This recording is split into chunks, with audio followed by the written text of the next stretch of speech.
Защо пачовете, които толкова много хора използват, не са най-добрия вариант?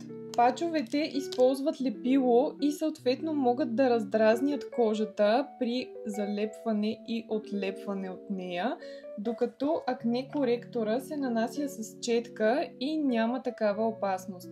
Друго предимство на акне коректора е, че той намалява възпаленията и предотвратява бъдещата поява на пъпки, докато пачовете обикновено действат само локално. Пачовете са много малко като брой, особено ако имате повече пъпки, на които се налага да ги слагате, докато акне коректора може да се нанася на по-голям брой пъпки и стига за много повече време. Нищо, че го гледате такова малко шишенцето, може да ви стигне за месеци. Интересно ми е вие да ми напишете какво използвате за пъпките, дали си слагате пачове и дали сте пробвали пъпкотрепача от Shimane. Много ще се радвам да напишете и вашето мнение в коментарите, както и да споделите триковете, които използвате.